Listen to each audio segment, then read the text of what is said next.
Good afternoon, everyone, and welcome to the full Cabinet meeting. I'm Councillor Susie Horton. I'm the Deputy Leader of the Council, and I will be chairing this meeting. As the Leader of the Council is in London at the moment at the Aquend hearing.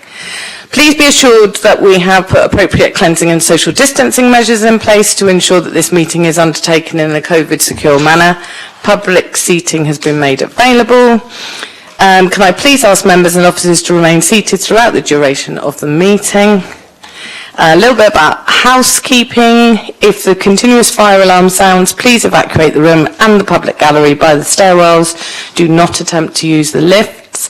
Please assemble at the turning circle at the end of King Henry Street. Oh yes, because we're back there, past the University Park building, because we can't assemble at Queen Victoria because there's an ice rink in the way.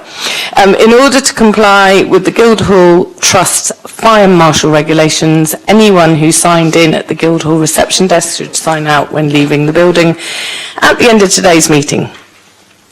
Everyone speaking via microphone will be recorded and broadcast on the website, including those making deputations.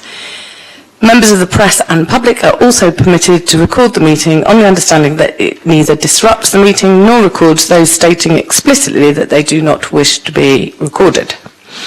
Please can everyone use the microphones and remember to switch them off when they have finished.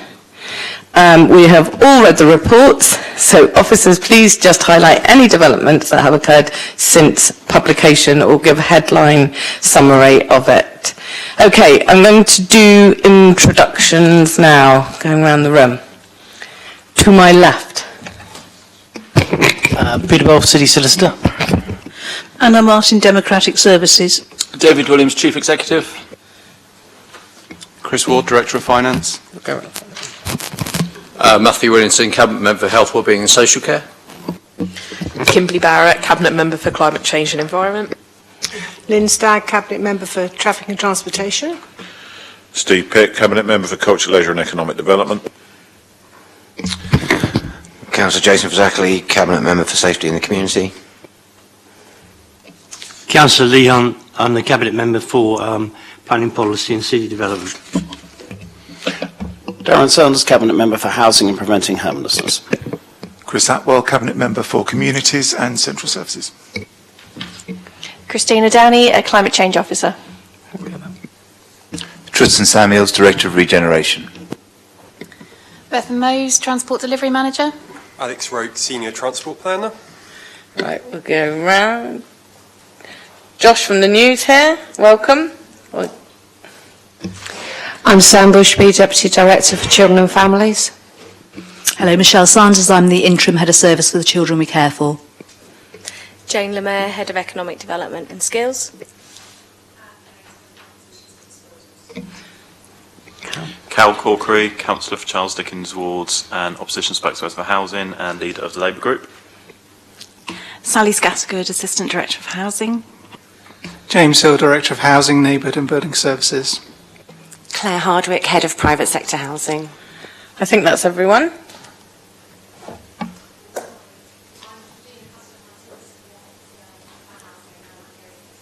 Fantastic, welcome. Thank you, everyone. That's great. There are some deputations. There's a deputation for item 6, the potential disposal of Middle Street units by Councillor Corkery, and also he wishes to speak on item 11, additional licensing of HMOs. There is also, and has been circulated, a deputation from Portsmouth and District Private Landlords Association, and I've been asked whether we're happy for it to be read out, or unless we assume that everyone's read it. Should we have it read out? We'll have it read out. Okay, so, okay, do we do the deputations at the time, or do we do them up front? I don't know, just seeking advice at the time. Okay, that's fantastic. Thank you.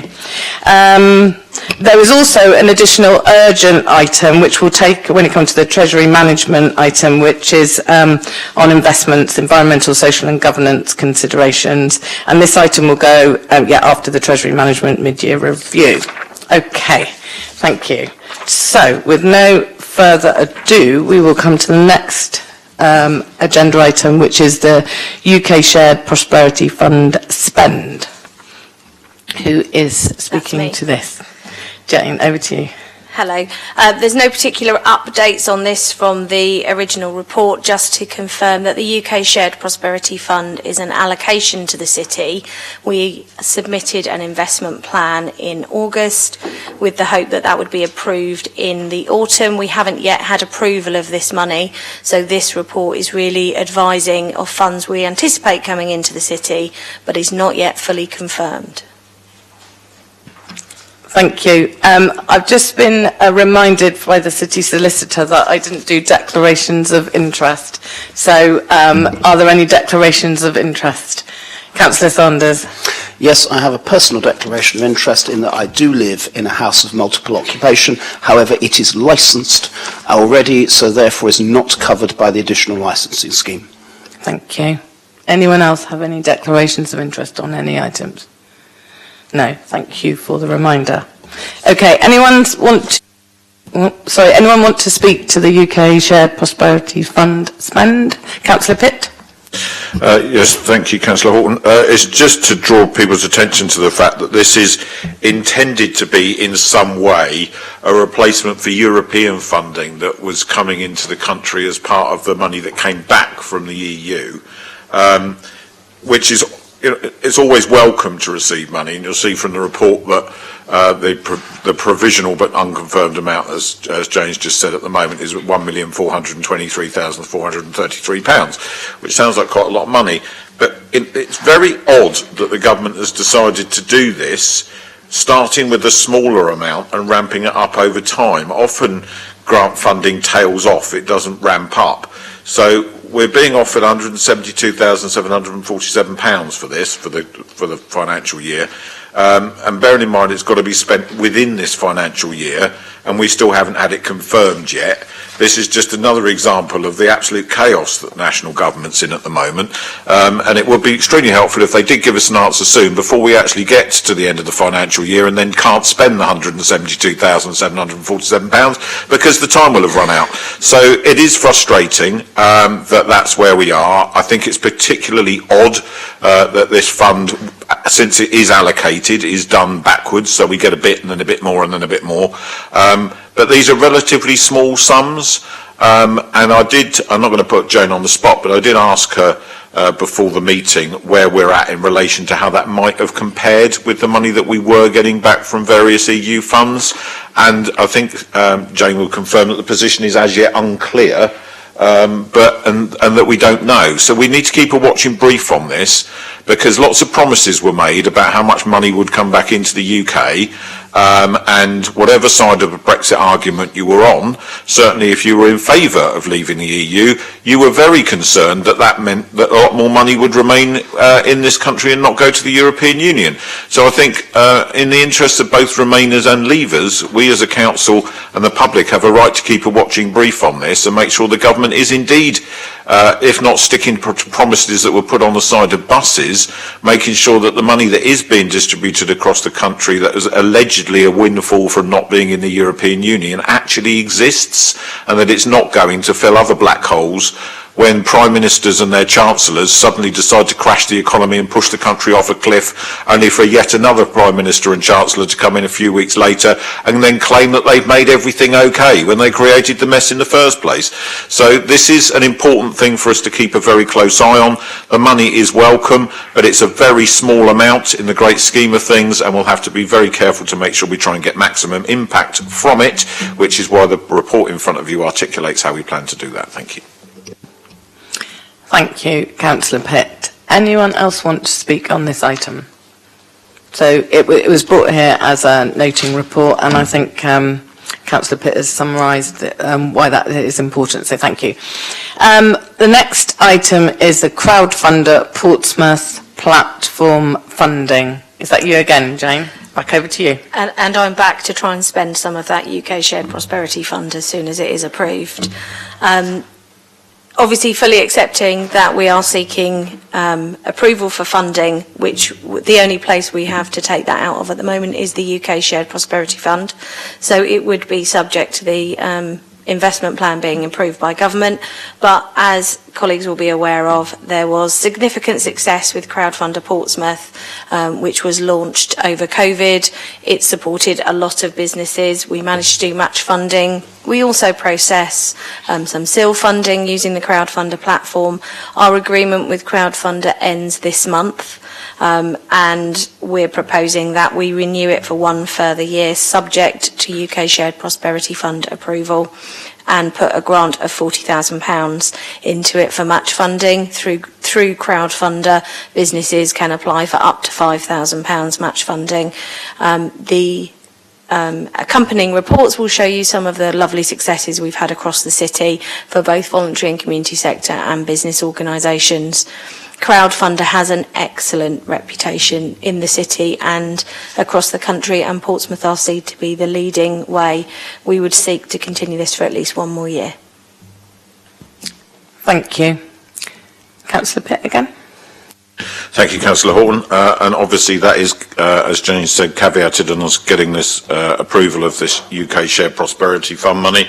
I'd like to take the opportunity actually to say some thank yous, particularly thank you to Jane and Kim Pillett and the Economic Development team for the amount of time that they spent supporting businesses during the pandemic. I raised it before, and I don't think it's something we can do too often because it was very significant. The business helpline that was there to support people and is still there now is extremely well used and much appreciated by businesses in the city who raise with me all the time the great level of support they get from what is actually quite a small team. And part of that process was Crowdfunder. We also had this, as part of it, a partnership with Shaping Portsmouth, and a shout out to Mike Davis-Marks, who was absolutely exceptional in working with Kim and others to mentor those businesses and steer them through the process. And thank you to Sue Johnson and the Crowdfunder team, who very much put their heart and soul into making this success in Portsmouth and making sure that the maximum amount of benefit could come into those various Crowdfunder schemes. I know from businesses who contacted me both during the pandemic and since that they put the fact that they still exist today down to that Crowdfunder scheme when there were no other funds available. There were a number of businesses who were helped. We use Crowdfunder quite intelligent. You might remember that there were freelance artists who got no support whatsoever from the government during the pandemic, and one of those schemes that we worked in partnership with Portsmouth Creates on was to get 20 artists £500 each for the We Believe art trail that we used our redundant notice boards for during the pandemic when we weren't advertising any events. That was extremely well received by those artists and helped them to get through, and then fed into other ideas that came out of that, such as the We Create Markets, etc. So Crowdfunder is part of that ecosystem. It's a very valuable part of it. It's not a huge amount of money that we're allocating to it now, but we think it is proportionate and should last for that 12-month period. Obviously, we have the ability to review that as an administration should we see fit. But we all felt that both the businesses themselves had indicated to us just how valuable it had been, and they'd been our prime driver in wanting to renew it. The Economic Development team thought that it was of value, and so do I, and certainly Shaping Portsmouth are delighted that we've continued this support. So this is us responding to a community need from our local businesses to support them in order to make sure that when no other funding options are available, the council is there to try and help some of these businesses to survive and grow. Thank you. Thank you. Councillor Hunt. Yeah, I very much want to support this report. We've seen the success of Crowdfunder across our city, as we've just heard, as Portsmouth is leading the way. And you only had to look at what happened around Southsea Model Village. I don't know if the council match funded money there, I can't remember. But, you know, people came online, and as a result of that, a brand new CCTV system was put into Southsea Model Village to protect it. But closer to home, in our ward, mine and Councillor Zaki's ward, when you see government continually cutting funds for people, for local communities, because they don't fund local services properly, that we have to find initiatives to help do the things that the council used to do. And so the crowdfunder is first rate. And at Stanshaw and Tipner Community Centre, there is a growing boxing club called Golden Gloves. And I was very pleased to contribute to their crowdfunder. And they've raised a lot of money. I can't remember exactly how much, but I think they have, a fair amount of money. I think approaching 10,000, and I can't be certain, but the last time I looked it was around that, and the city council has match funded it, and it's hugely important, as Councillor Pitts says, because we have some social issues in that part of the world, and the Golden Gloves Boxing Club is providing facilities and providing places for youngsters to go, boys and girls, and older boys and girls to go do boxing and learn about shadow boxing and the healthy benefits of keeping fit and eating better.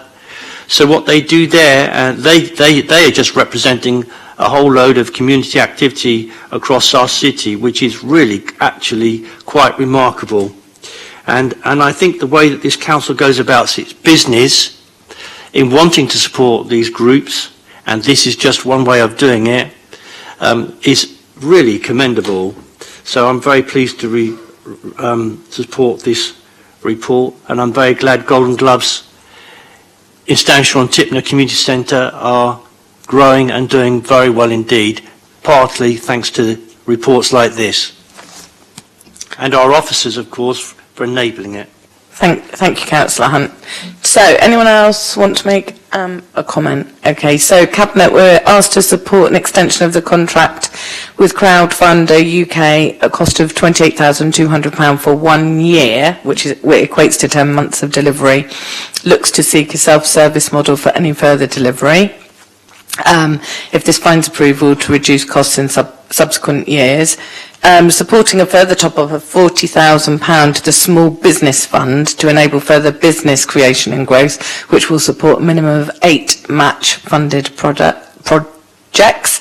And thirdly, approve that the recommendations above are funded by the UK Shared Prosperity Fund, as we heard in the previous report. Cabinet, are we happy to approve that? Good. Thank you very much. Okay, the next item is related to the subsequent item, which is, this is exclusion of press and public, and it relates to the following item, the potential disposal of Middle Street units. What we've done previously, and it relates to the orange paper that we have, which has confidential financial information. I know previously we have managed to have a debate without actually referring to the details of it. Does anyone have any opinion about whether we should do that, or whether should we exclude press and public? Yeah, as long as we don't mention the figures, I'm sure the advice will be that we can have a debate. Yes. Everyone agreed with that from Cabinet? Okay, excellent. In which case we'll go on to the following item, which is the potential disposal of Middle Street units, and Councillor Corkery, I think, wants to do deduction go before the report. Yes. Councillor Corkery, over to you. Thank you, Chair. I wanted to come along today to talk about this report, and in particular the implications for affordable housing delivery within the city. I know that as councillors we'll all be well aware of the desperate need for new affordable housing, and no doubt have casework lists as long as our arms and then some of people who are desperately trying to get rehoused. Unfortunately, there's just not enough affordable housing at the moment to satisfy the need. In fact, there's nowhere near enough. So for that reason, I think it's really important that we try and improve and kind of maximise delivery across the city, particularly on brownfield sites such as this, which are ripe for regeneration and will improve the area once developed. I know that the site in particular, the developer who is hoping to acquire the freehold, as per the decision before you today, is not proposing to include any affordable housing on that site. Now, this won't be a shock to anyone. This is the standard operating procedure, it seems, of all profit-making developers in the city and across the country. Despite our locally democratically agreed planning policies requiring developers to provide 30% affordable housing, which in this case would result in 49 more affordable homes for people in our city, this developer and many more plead poverty, that they just won't make enough profit for their shareholders and their directors if they're required to contribute towards that social need, and therefore they can't provide any affordable housing despite our planning policies requiring them to. And we know, of course, that government have given them the loophole within national planning policy to allow them to do that. In most instances where land is privately owned, the council has very little that it can do about it. Clearly it can properly scrutinise those viability reports, ensure that they're independently assessed, etc. But more often than not, the developer is able to get away with it. I think this instance clearly is different to those cases because here the council owns the land. This is public land held within the council, and I think the council potentially can do something about it in this case. I have asked for and been provided internal legal advice on this. I think that legal advice is unclear and requires further investigation, would be my suggestion. I won't refer specifically to exactly what's been said because I don't know whether that's commercially confidential or may prejudice future discussions. But what I would ask is, has the Cabinet been provided that legal advice? Have you properly scrutinised it? And I mean, I think the answer to that may be that you haven't, because when I asked for it, it seemed that it was being produced as a result of my request, but I'm happy to be corrected on that if that's not the case. If you haven't seen the legal advice, then my suggestion would be deferring a decision to allow for proper in-depth investigation of any legal issues raised and to ensure that you've got the full information before making a decision. Thank you. Who's doing the report for this? Hi. And over to you.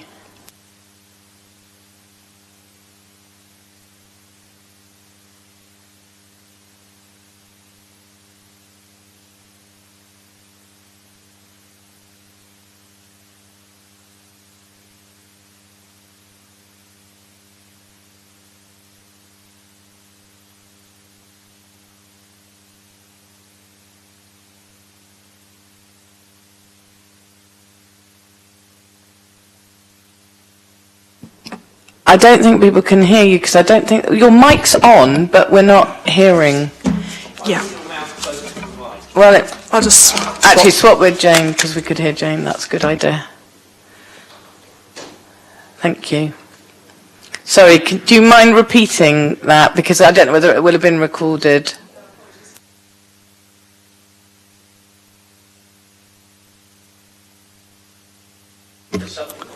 Is that any better? Oh, I was holding the button down. Okay, apologies for that. So firstly, I note your comments, Councillor Corkery. Our legal advice is that any planning, any restrictive covenants that we want to include in the disposal would be unenforceable and could be overturned at a later date. And also any requirement by the Council for affordable housing will be dealt with by a planning when a planning application is received. The purpose of this report is to purely focus on the disposal rather than the planning application. One other point I'd like to raise, which has been brought to my attention by Mr. Jeremy Brown, who I'd like to thank, is that in paragraph 2.2, we've stated that the disposal would be to PV1 developments. It's actually PVD1 or the best value offer we receive. Thank you. Is that all you wanted to say on this That's report? all I need to say, unless anyone's got questions. Okay, thank you. Anyone want to speak to this? Okay, Councillor Pitt. It's a query really, Councillor Horton, because Councillor Corkery's made a statement which is obviously significant. We've had legal advice back. Can we check back with Councillor Corkery whether he's in agreement with that advice, or he believes that, because we don't want to defer this for no reason. Councillor Corkery. Am I allowed to refer to the advice that's been provided? Yeah, okay. So, I mean, what I was asking basically was whether a covenant or contractual obligation could be placed on the person who is acquiring the freehold to require them to adhere to planning policy in respect of affordable housing for any development that they bring forward. I think that the Cabinet should see the legal advice, because I think it is, as legal advice quite often is, unclear. And I mean, the conclusion of it is that given that you are unlikely to be able to make a claim for a loss, there is really no point imposing this condition. That doesn't sound to me like definitive and absolutely clear advice. Unlikely is a term used, and there's really no point imposing this condition. But unlikely doesn't say impossible. Unlikely indicates to me there is a possibility that a claim could be successful, and I think the Cabinet needs to be fully briefed about what exactly that possibility is. Is it 5%? Is it 10%? Is it 49%, which justify potentially a description as unlikely, because it's not a majority decision. But clearly there's implications here for affordable housing delivery in the city. We're talking about 49 units of affordable housing that could potentially be provided to local people. I think that you need to be fully briefed and fully clear in your mind that what the advice is that you've been provided, and what the likelihood is of another outcome being possible. Peter, do you have a... So far as the advice is concerned, it's entirely within your remit as to whether you want to waive your privilege for that advice to be shared with the Cabinet. So you can do that. That's the first thing you can do, Cal. Okay. Second thing is the Cabinet can ask me to obtain external advice relevant to a particular point you wish to raise at any time you wish. I'm perfectly happy to do that. In the sense if you require clarification, I'm happy to obtain that for you. My advice won't change, but a third party might change it for you. So I'm happy to oblige. Thank you. Do you want to come back on that, Councillor Peck? Yes, because what I don't understand is how time sensitive this is and what the risk is of the council losing the potential to dispose of the freehold should we postpone the decision today pending that updated legal advice. Because listening to what's said, and I'm by no means an expert on this, but I have, through personal experience, come across covenants put on freehold transfers before, and they're not worth the paper they're written on, in my experience. I seem to remember on one occasion, this was when I was dealing with my grandmother's house, that it said a bakery couldn't be put on the site. Well, so what? You could apply for planning permission, and if it was detailed, if it was deemed to be acceptable, then the covenant carries nothing. You and I, Councillor Horton, have dealt with houses where basements have been excavated, and yet the covenants on those houses say that the basements must not be excavated. They're not enforceable in law. That it's perfectly possible to put a covenant on it, and there is a faint chance that the future developer may take the view that they wish to give the covenant some weight, but that will be in their purview to do that. It will not be we will not be in a position to make an enforcement of it. So unless somebody tells me differently, I am not at all convinced that covenanting this freehold sale will do anything whatsoever to change the eventual outcome, and I'd like to be advised if that's the case. Well, the usual position is this: covenants don't usually assist. That's the starting point. They usually undermine the commerciality of the property you're trying to sell. Okay. Secondly, if you want to deal with a third sort of type of restriction, that usually lives in the planning world with regard to how you develop the site per se. So, if I was going to be slightly robust about it, I would say obtaining external legal advice might add to undermining the commerciality of the site and might not assist us by way of being an own goal. In answer to the question from the councillor, can he have additional legal advice? Yes, he can. The point to make is, does it add anything? Probably not. I'm here to provide you with advice. If you want external advice, you can have it. I don't say it'll add anything, but it's a matter of time for you. Councillor Sanders. Thank you. Just a couple of questions for Peter. Firstly, thank you to Cal for forwarding the advice that's been given. My reading of it reflects what you've just said, City Solicitor. But I have another concern, which is also linked to something Cal's just said. In paragraph 3.6, it says the Council's Planning Department recommended Council approve an application to redevelop the site to provide 163 residential units. Due to a legal technicality on ownership, my emphasis, the developer was unable to satisfy the Section 106 agreement. Now, my knowledge of planning committees of the past is limited, so forgive me. But that says to me that that was approved by the council and the developer pulled out, which means we've got a planning permission for 163 units. Am I wrong? Probably not. So we've already got a planning permission for 100, and bear in mind, I don't know whether any affordable housing was included in that, so you'll have to forgive me. But with that, so your view is that we've got a planning permission for 163 units already? I've not even read the advice. It's been done by one of my colleagues. I'm prepared to say that. The reality is, I would very much doubt if we didn't have planning permission for that. Right, thank you for that, Peter. Anne. So, planning recommended that it would be approved, but it didn't get as far as going for a formal hearing. It was withdrawn prior to that, and the technicality was that we couldn't enter into a Section 106 agreement with ourselves as freeholders. So in order to deliver the section... Forgive me, Susie. In order to deliver the Section 106 agreement that would normally deliver affordable housing, because that's how it works, we couldn't have done that because we were the freeholder. That is correct. We couldn't enter into any agreement for 106 with ourselves, of whatever nature. Okay, that's also quite clear, Peter, and again backs up what you've just said. Yeah, essentially we'll go out and sell the site and then enter into a 106 agreement, which is essentially a parole contract with a third party to do X, Y and Z relevant to granting the planning permission. That's what it is. And we can't do that ourselves, obviously, and Anne's quite correct. We can't bind ourselves. Yeah, and sorry, for those people who don't know housing and planning legislation intricately, the Section 106 agreement is the mechanism by which the sort of affordable housing Cal, me, and probably everyone else in this room wants is delivered by developers, correct? Correct. Thank you. Thanks, Susie. Thank you. Councillor Hunt? Well, I think Councillor Corker is asking to put the cart before the horse, you know, to tie the hands of a developer before he even gets into a planning process by putting a covenant on the land.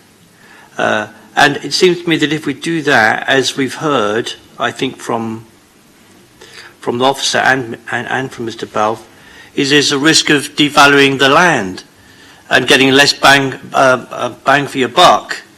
And I think this is, so what, if we went down Councillor Corkery's route, with great respect to him, I know he says it with the best of intention, we could end up with less housing, even so, because we might reduce the value of the land, and that would be a pretty silly thing to do. When it comes to developers and the planning process, the planning committee in this council is actually very robust around the 30% policy. And we get involved with some quite protracted set twos with developers, speculators, profiteering people, whatever you want to call them, and generally do very well. Not always, but generally do very well. And I looked at Kingston Prison, Councillor Sanders, which I think is how much affordable housing now? 167 homes Portsmouth people can afford. Okay, and how much does that represent across the whole site? 2/3. 2/3, and I remember the terrible debates we had in this council over Kingston Prison, when we were told by senior planning officers at the time it was completely impossible, because of the valuation reports that we were receiving, that we could deliver any affordable homes there at all. But we stood up to the officers, and we stood up to the developers, who then went away, and a new lot came in, and now we've got even more affordable housing there on that site, and it looks all right, doesn't it? Than anybody ever conceived when we were sat here having very robust conversations with planning officers. So that, as I say, you know, when this site comes up, those same sort of conversations will happen, and we'll be looking for 30%, won't we? And I'm sure the developer knows that, but I don't want to see us do anything that devalues the land or ties the hands in this sale in any way, because we need to get on, as Councillor Corkery rightly says, to deliver more housing, because the need in our city is so great as he describes. So we shouldn't want to do anything that frustrates this agreement. Thank you, Councillor Hunt. Councillor Pitt, you want to add something? Yeah, yes, thanks, Councillor Horton. Sorry to come back again. I've now had a chance to read the advice that Councillor Corkery was given, and Anne, you might need to assist me here slightly, but I'll do my best.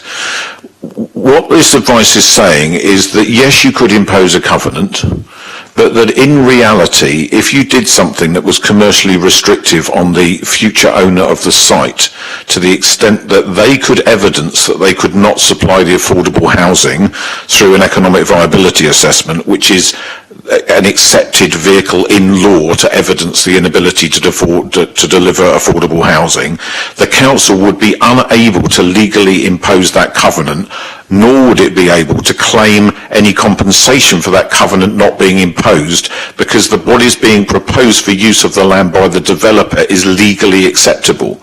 So therefore, as council already said, we know that that is a thing that frustrates all of us, and we all wish it wasn't the case. But if the developer was to buy this land with that covenant in place, and then evidence that it would be restrictive for them to be required to supply that affordable housing, the covenant that would therefore hold no compensatory value, no enforcement value within the law. Peter, am I right? That's a very good analysis. Thank you for that, Councillor Pitt. Thank you, Councillor Pitt. Does anyone else on Cabinet want to make a comment about this? Okay, so I think in simple speak, we need to dispose of it in order to engage with the process that will allow us to get the maximum affordable housing. So I think we'll go with that, and the recommendation to Cabinet then is to delegate the Director of Regeneration and the City Solicitor authorisation to negotiate and finalise terms for the disposal of the site known as 32, 34, 42, 56, 58 and 60 Middle Street, Portsmouth to PVD1. Is that right? Have I got that correct? Or the best offer, subject to the long leases currently in place in accordance with the schedule of interest as attached in Appendix B. Cabinet, are you happy with that after that discussion? Thank you very much. Okay, on to the next agenda item, which is the Ocean Recovery Declaration Update of Progress. This is being delivered over to you. Thank you, Councillor Horton. So I am providing an update to something called the Motion for the Ocean and Our Coastal Communities, which was carried in full council of May this year. As a bit of background, this is a pro forma pledge that's available from the Ocean Conservancy Trust. So that's what's been passed with some more or less pro forma pledges. So in the spirit of only providing an update of what's happened since we've talked in the previous briefings, we've had no further discussions with the MMO, Marine Management Organisation, or the IFCA, Southern Inshore Fisheries and Conservation Authority. We've reached out to them and we're just waiting for them to have the right personnel on board, but they are not very aware of this motion yet. It's only been signed up by a handful of areas in the UK so far. We're continuing discussions with the University of Portsmouth, who are about to begin an ocean literacy campaign within the city, which is excellent news, and we can join in with them there. And second to last update is that previously we wanted to begin a development for an online portal, sort of interactive maps to demonstrate what we're doing here and resources, not just related to marine conservation, but also what we're doing for greening and climate change and possibly other environmental metrics as well. So we have been away, and we are happy to say that we do have the internal resources to do this, and we do not require any external funding to make this happen. So conversations have begun, and I'm pleased to say this is in development now. And the last item is in regards to a letter we sent to the Right Honourable Boris Johnson, who was the Prime Minister at the time, and that was sent in June of this year, and we confirm that we've not had any formal response yet from central government. Maybe they've been busy doing other things, but hey, thank you for that update. That's really, really useful. Anyone want to speak on this? Councillor Barrett. Thank you, Councillor Horton. I won't speak for this too long, as hopefully, it'll be going forward to full council anyway in a few weeks' time. But I do think it's really important to highlight that this piece of work is something that has crossed not just my portfolio, but a number of the Cabinet's portfolios. Councillors Pitt and Horton, you've both been involved from the very beginning in your teams in regards to education side of things, as well as the culture and regen side. So, we have made sure that we have covered a vast range of areas across the council, but we've also reached further afield as well to make sure we talk to other organisations, which is really important when it comes to something like this. Table 1 in the report, it shows all the pledges from the motion, and therefore all the actions that we are taking from that and what we've already done before we even looked at this motion. It definitely can be said that we have reached out to a number of organisations from university, we've talked to other councils, other sort of green groups and other areas as well. But that, I think that's really positive as well. It's really strengthened our relationship going forward. But it means that we are looking at doing some projects together as well when it comes to education and other events that we could do going forward. It's very important as well to say a lot of this will link in with the new emerging local plan that's being created. We will have a new set of policies which is mentioned in the report in regards to the marine, coastal and land-based environments. So that is a really positive thing going forward. And as I said, a big part of this motion was education, and I am pleased to say we are looking at working with partners going forward to develop an offering around World Ocean Day, which I think from 8th of June I believe next year. So that's something we're looking to work with schools, the university, and something I'm personally quite excited about going forward. So I just really wanted to end by saying, thank you to everyone who's been involved with this. It's a huge amount of work. It also shows everything good that we've done as a city and everything we will be doing going forward. So thanks to Councillor Horton and her team, Councillor Pitt and his team, but also particularly to Christina, who's worked really hard to bring this information together for us to look at today and at full council. But I also think it's quite important to thank the text panel as well, because a lot of their recommendations we looked at and it's gone into these as well. And we really look forward to working with a number of areas across the council to go forward with some of these events, but also with the organisations that are mentioned in this report. New vape jobs, which Christina mentioned with the MMO, is only a good thing so that we can proceed forward with all these lovely things we want to do. So look forward to it going to full council, and thank you to everyone who's been involved. Thank you. Is there anyone else who wants to speak on this? No? Thank you, Christine, as well, from me. I think there's some really exciting stuff going forward, particularly for me, on the education side, because, kids are going to make this happen, aren't they? Let's be honest. Okay, I think that was a report for noted because it's going to go on to full council, but thanks for bringing it here beforehand. So the next item is the review of the clean air zone mitigation measures. Who is doing this? Sorry. Sorry, Beth. That's all right. Over to you. Thank you. So just a brief summary. The Clean Air Zone has been operational for almost a year now. It commenced operation in November 21. As part of the Clean Air Zone implementation, there are a number of mitigation measures also rolled out, one of which was the Clean Air Fund. And the City Council secured just over £3.5 million to help the most effective vehicle operators across the city to enable them to retrofit or upgrade their vehicles. To date, we've allocated 70 HGV grants, 59 to buses and coaches, which is in addition to an earlier round of retrofit funding for buses, and 170 grants to private hire vehicles and taxis. We have some Clean Air Fund grants dating back to 2021 that have yet not been spent. So one of the recommendations is that we take a look at that moving forwards. One of the other mitigations enacted last year was around exemptions. We have a number of exemptions and sunset periods, which are known as the whitelist. These were granted to local businesses and essential services to continue operating non-compliant vehicles in specific circumstances. Given the CAS has been operational for a year, we consider it timely to introduce a deadline for specialist heavy vehicles and the stopgap exemption, which was implemented specifically in relation to coronavirus and Brexit, whereby any non-compliant vehicles in these categories purchased after the 5th of April next year will be subject to the CAS charge, and this deadline allows us further engagement with businesses. We are not proposing that this deadline is imposed on emergency service vehicles and other specific vehicles as well, as detailed in the report. So just a summary, we're recommending to Cabinet that it approves delegated authority to the Director of Regen to withdraw unspent Clean Air Fund grants with a view of redistributing unspent funds and ultimately close the Clean Air Fund.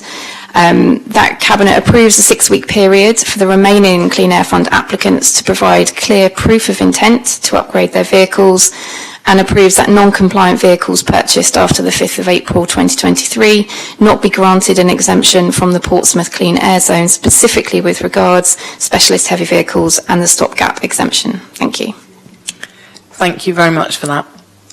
Anyone like to speak on this? Councillor Stagg. I'm not really going to add anything to that because it's a wonderful report, it's clear. I just want to thank. We had a brilliant team working on this, and so good, in fact, that JACU, the Joint Air Quality Unit, picked some of our team out as being exceptional in the way that they'd worked with the taxi drivers, the private hire vehicle drivers, HGV people, etc. And in fact, we're asked to work with some other councils to help them implement their clean air zones. And I've got to mention Hayley Trower, who led it, and she was then headhunted by Hampshire County Council and taken away from us, which was wrong. And Erica Stiles, who had an amazing rapport with some of often the most difficult of individuals, and did a fantastic job. And I've got to compliment Bethan, who came in from the public health team, and talk about hitting the ground running. She's been amazing. She did an input into a presentation in the library 6 weeks after taking over the role, and was outstanding. So all thanks to those officers. There's one area that does worry me a bit, and I've asked officers if they can investigate it, and that is the wheelchair accessible vehicles are so expensive to replace that most of the drivers have not replaced them with the big WAVs.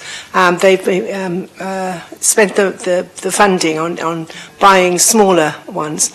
And I've asked the officers to ask JACU if some of that money can be spent on buying some of the larger ones, because it's restricting the ability for people in the very large wheelchairs, the sort of electronic wheelchairs, to get around the city, because there's no way they can get into a vehicle. So I don't know how lucky we will be with that, but I've asked them to do it anyway. But otherwise, it's been a brilliant job. Thank you. Thank you, Councillor Stagg. Anyone else want to say anything? No, and I know that if Councillor Gerald Vernon-Jackson was here, he would also echo that, because that's been something that he's raised around those large vehicles. So, Cabinet, we recommended that we approve the delegated authority to the Director of Regen to withdraw unspent Clean Air Fund grants with a view to redistributing that and ultimately close the CAF. Approve a 6-week period for remaining CAF applications to provide clear proof of intent to upgrade their vehicles, and approve that non-compliant vehicles purchased after the 5th of April in 2023 not to be granted with an exemption from the Portsmouth Clean Air Zone, specifically with regards to specialist heavy vehicles and the stopgap exemption. Cabinet, all agree? Okay, thank you very much then. Okay, next item is the Annual Adoption Agency Activity Report, April 21 to March 22.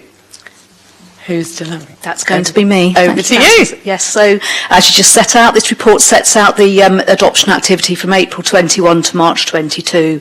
The report describes the work of the Adoption Service, who work with children who have a possible plan of adoption, and it also describes the Regional Adoption Agency, often known as the RAR, who find, assess and support adopters. The latter came about in 2019 when they joined together with the services from Hampshire, the Isle of Wight and Southampton. So the main, I think, positive headlines from the report is the Adopt South compares really well to the other 31 RARs. We have the lowest number of children waiting for adoption. We have the highest number of approved adopters, 118 new households approved in this reporting year. And all except one child was placed in-house with our in-house adopters. And this enables adopters to access local support and for staff to be local to them to support them. The main data themes is that 18 children were placed for adoption in this reporting period and 23 children had an agreed plan of adoption. And threshold of children entering into care and being placed for adoption is actually set at 426 days, whereas Portsmouth achieved this averagely on 205 days, and it's a reduction from 356 days from the previous reporting year. There is a national picture of a decline in the number of children being adopted, but there is an assurance that the City Council have robust parallel plans in place for all children where there are concerns, where adoption could be a possible outcome. So this is ensuring permanence is provided at the very earliest opportunity. So what's working well? The competition across the HIPs has been removed by sharing a pool of adopters. It's ensuring localised placements, promoting access of local support if required. And this is reducing the risk of disruption, particularly for those more complex children that we place for adoption. And it's also reducing the need to purchase kind of financially to those out-of-area placements. And some of the summaries of next steps, we need to ensure that courts are progressing hearings in a timely way to mitigate the securing of permanence for children. We also have children that are waiting for decisions due to the sunset judgment, and these children will be heard on bulk hearings, so we need to ensure there's planning in place for those. And also to develop how we secure feedback from our children and families. The report does detail some of that, but we know that we can do better to inform what our planning will be in moving forwards. So there's some of the headlines. Thank you so much for that report. Does anyone here want to say anything? Councillor Winnington. Thank you, and thank you so much for the report. And I think the coming together of Adopt South has been a really positive thing for us in Portsmouth and a thing across our neighbouring authorities as well. Working with our authorities rather than competing with them for the best outcomes for our children is absolutely critical. And I can only, it just goes to show what fantastic outcomes we have. And the stats speak for themselves in terms of the amount of time the children are waiting, and the amount of children waiting as well is a lot lower than a lot of other places. I think we have to look at this in a preventative thing as well. So this is by getting children into stable adoptive families as early as possible also means that there's going to be less things there's less scope for things to go wrong in the future as well, and therefore for all of our services in the city, then there should be less impact on that. So again, this is preventative investments to get some really good outcomes for not just our children but our future adults as well, if we think of it in those contexts. So thanks so much for the report. Thank you so much for all the work you do at the adoptive services. I've said here before, my parents used to be foster carers, and one of the really, not in this area though, but one of the really important things was having that smooth transition to adoptive families. We've got that in place. We heard at the last cabinet meeting about the amazing work our foster team are doing, but that can only go so far if we haven't got our adoptive teams working well as well, and we're working together really well. and this goes to show it, and long may it continue, and thank you so much to everyone who's involved. Councillor Hunt.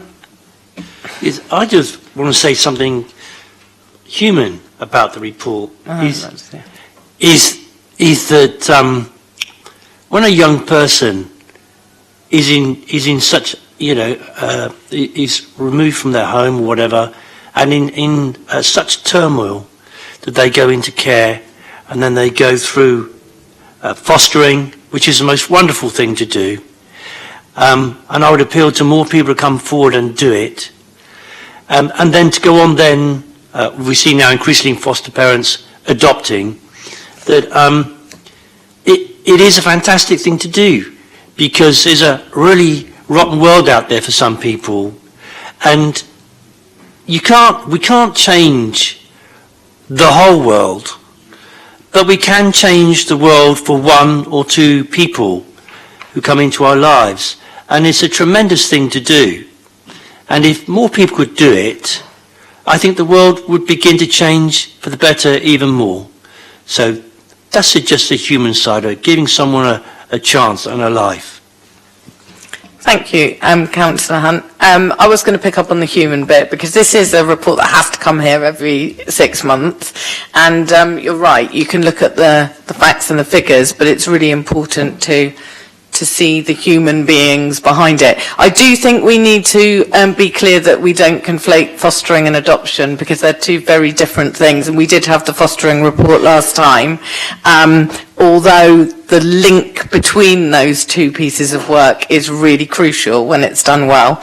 I went to observe on an adoption panel a few weeks ago, which has probably opened my eyes even more to what I've been reading these reports for years, but actually to sit in on a panel and see the skill of the facilitators, but also to see the support that they'd had from social workers in terms of getting them in the best place to be approved for adoption with specific children as well, was really, really humbling experience. So, and I think, all of us in this room would agree that we should never, ever, ever lose sight of the fact that this is somebody's life, and the difference that it can make, and how important it is that we continue to with the attention to detail and the investment in the relationships of everybody involved in this process. So thank you so much for the report. I know that joining DOP South, as Councillor Whittington has said, was a really positive move, and we should continue to work with them in that best way possible with that in mind. So thank you so much for the report. Okay, so the next report is the Social Value Progress Report. Is that Natasha? Over to you. Thank you. So this report just provides a bit more detail on the activities that have been underway since January this year. There was a progress report on the implementation of the policy that was adopted in March 2021. Following on a similar theme, the Portsmouth model for social value focuses very much on the impact that it has for residents in a very human way. The work that's been undertaken does get quite technical in terms of toolkits and contracts, but what the team have been focused on very much is identifying what the local need is, and then matching that through the procurement and contract management process to fulfil that need. So the report outlines areas where we'd identified some specific asks for our city, and then the work has been undertaken to apply a financial proxy against those areas of need. Those are listed in the report, but just for some examples, we were looking for more local people to be in employment, and local job creation through applying our toolkits to contracts has a social value of £5.6 million. Local supply chain spend, volunteering hours for our voluntary community sector, etc. And more details of that are in the report. So going forward, a lot of the focus now is to engage with our partners in the city, and that's a focus for the work over the next 6 months. And we will be going to the Health and Wellbeing Board tomorrow, in fact, to engage with partners around broadening the Portsmouth model of social value across our partners in the city, and looking to spread that more broadly for the benefit of the city. Thank you. Thank you, Natasha. Councillor Atwell. Thank you. Thank you, Chair. Thank you to Natasha and to Richard for the report and for your continued support of social value in Portsmouth. I'm really proud. I'll continue the human theme. I'm really proud that our policy, the Portsmouth model, unlike other social value policies, really puts its recipients at the heart of it. There's a lovely example actually in the report about Hughes and Salvage, who've been, gives me an opportunity to name check them. They've been terrific. And actually just that piece of work that they've done in Cottage Grove, which meant that they went in and did some maintenance work, but it meant the school could then spend that amount of money on books for children. So that's a terrific example of the impact that our social value policy is having, and we'll develop that. As Natasha said, I think the next phase is the really exciting bit. We've achieved a lot in a little over 18 months, including being shortlisted for a National Social Value Award in public sector leadership, which I fully intend to win next year. So we've done a lot. The next phase is exciting. We're having a conference in February, as Natasha said, will be about developing our relationships with our partners and expanding the scope. And I think we'll apply the social value lens onto some really important issues, including obviously the cost of living crisis and modern slavery. And we'll also launch a website which will make, I think, our social value policy more accessible in every sense. Thank you, everybody. Thank you, Councillor Atwell. Anyone else want to make any comments? And Councillor Winnington. Thank you, and thanks for the updates on this. Before I had my enforced hiatus, this was adopted in March 2021 when we started our social value policy. One of the things that I know was galvanising at the time as well was about the fact that procurement rules had changed. I think the year before, 2020, I think it was. Government procurement rules where previously we could only do things on value for money, and we weren't able to take anything else into account on a legal basis. Us now having this toolkit in and being in use is a really encouraging thing, and taking it forward further. And we've had a couple of examples there about working with the Minstead Trust and Society St James on that, which I think has been really positive. But I think that's something on a really practical basis, looking at all our contracts going forward, not only the ones that we've already used the toolkit on, is something that is really positive, because something we want to do as a council, as Councillor Atwell has been saying about us going for that award, which hopefully, let's hope we will win it next year, is around that Portsmouth model of social value, and embedding that in our contracting and in the way we work with our community and engage with our community is absolutely critical. So I'm really pleased to see this report, to see the feedback and the update on it, and I really hope that can become completely embedded in the way we do things as a council going well into the future. Thank you, Councillor Winnington. And I think just to agree with all those points, but just to add to the fact that I think Councillor Atwell brought it to this cabinet to demonstrate how it affects every single portfolio. So as a cabinet, we need to be focused on that, but also how it interacts with those other things like the cost of living stuff is actually what you need to get to a point where it doesn't feel like it's a separate thing, that it's integrated into, and that's what I think Councillor Winnington was highlighted, into our day-to-day practice throughout the council. So thank you. It's an update report, so thank you very much for that. Next item is additional licensing of houses in multiple occupation. We have 2 deputations. One is Councillor Corkery and the other one will be read out. So we'll start with Councillor Corkery. Thank you, Chair. Let's find my notes.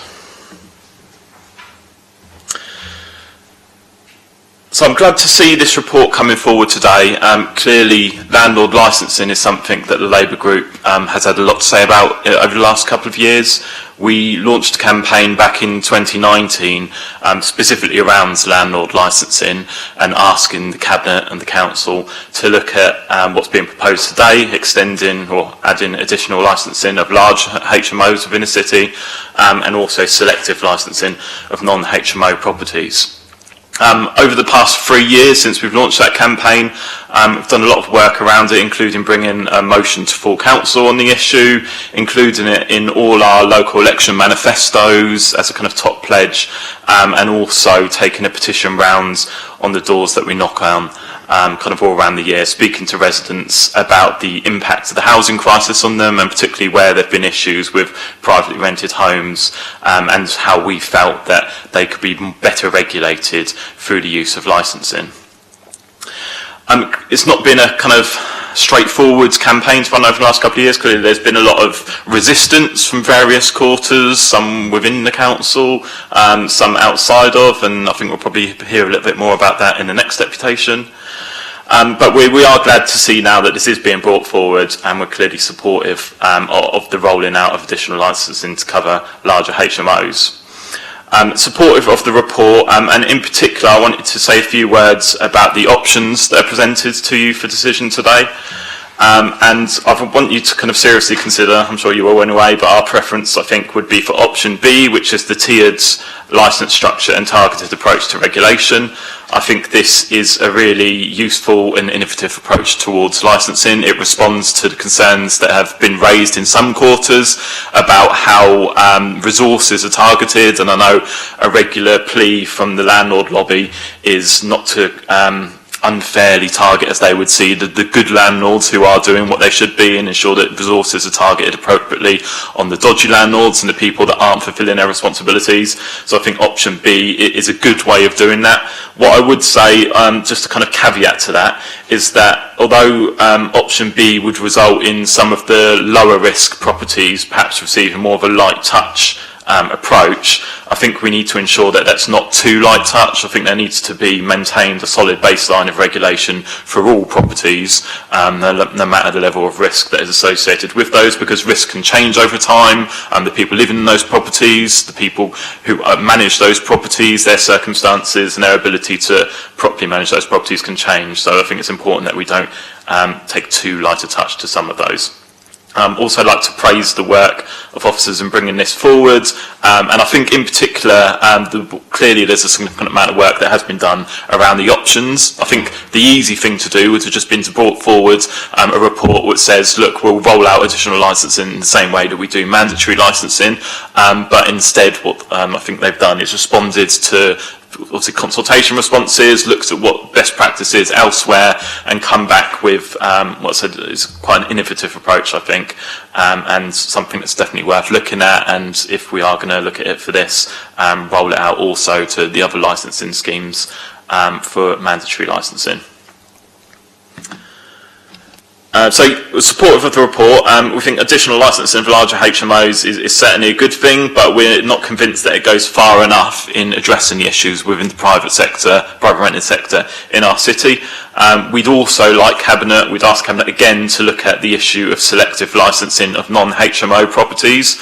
So any property that's not shared at the moment will not be subject, even if this report goes through today, will not be subject to landlord licensing.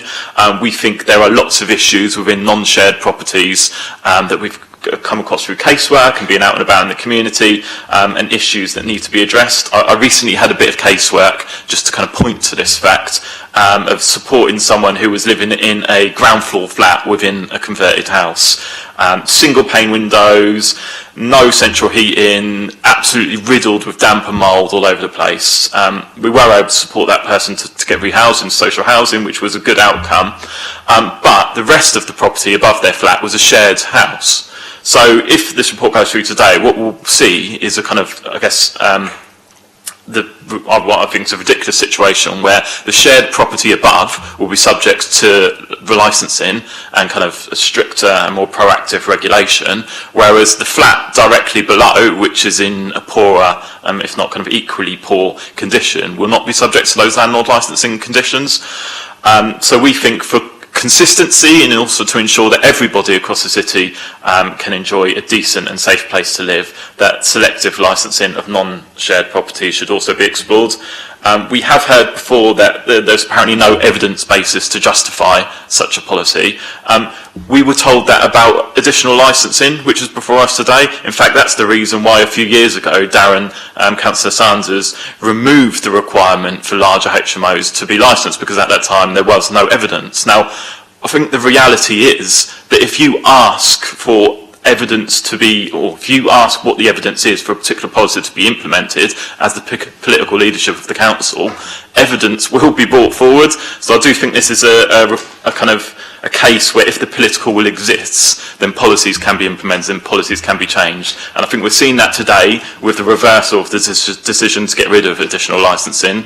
Clearly we welcome the fact that it's coming back, but we'd also like that to go further by looking at selective licensing as well.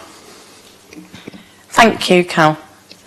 Anna, do you want to read out the second deputation then? Susie, I think just before you do, it's not contained within the papers before us today, but Councillor Corkery's deputation has moved us into the area of selective licensing of non-HMO properties. I should declare that as is just stated on my register of members' interests, I do not own any rental properties, but my partner does. I don't think that's relevant here, but I thought since he's strayed into that area, I ought to mention it. That's fine. Do you need other people to say that, if that's the case for them? Is there anyone else who needs to declare that interest? No? Just say I live in a rented property. So do I live in a rented property. Well, just to follow suit, so do I. Oh, I've got all sorts of memories of a full council meeting coming back to me where everyone had to leave. Okay, we'll go on to the second deputation. Sorry, can I, before we go on to the Portsmouth Landlords deputation, can we get legal advice? Because so far as I'm aware, private sector housing have all the, because I listened carefully to what Councillor Corkery said about him wanting to go further than even this now. But I remember Windsor House last Christmas, and it was full of mould, in your area, of course. And I got involved with it on Christmas Eve. And eventually, we got the officers down there, and the whole place, so far as I understand, is now sorted out. It was in a terrible mess. But that was as a result of private sector housing getting involved and using its powers. Do we need to do selective licensing of non-HMO rented properties? Would that drive up the rents even further at this time? But does the council have the power to intervene in the situation that Councillor Corkery described just now? Who you ask? The city solicitor. Okay. It's not really a matter for me, on the basis that it's entirely within your remit to decide whether you want to license or not. The basic position with regard to private sector is it's per contract between the tenant and the landlord. Obviously, the authority and statutory obligations relevant to health and all the rest of it imply an impact. But if you want to do licensing, it's a matter for you, members. Yeah, I'm after understanding for the meeting, the debate, whether or not the council has sufficient power to go in and sort out the sort of mess that Councillor Corkery described, because I believe that it does.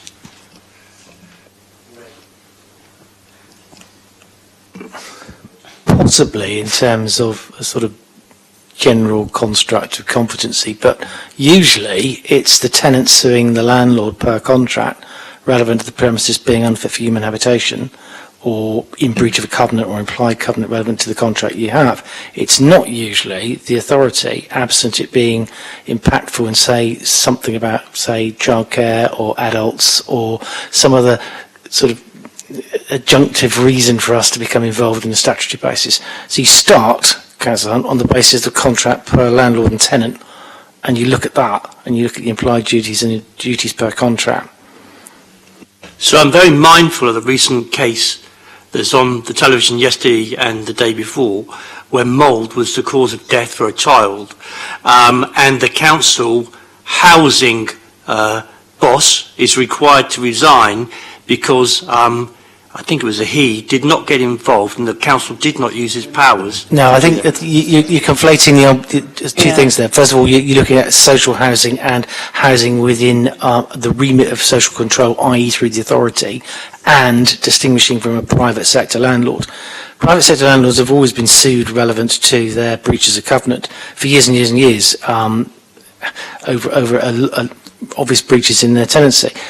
That particular circumstance was relevant to a officer of the authority who was engaged under statute to manage that housing portfolio, who failed, or apparently failed, and I couldn't possibly comment beyond that, but that's why they were involved. Thank you. Indeed. In that case, I lean towards sympathy with Councillor Corkery. Claire? I can answer some of what you've been talking about. So, under the Housing Act, we do have powers to be able to go into properties and inspect them and take appropriate action where we find issues.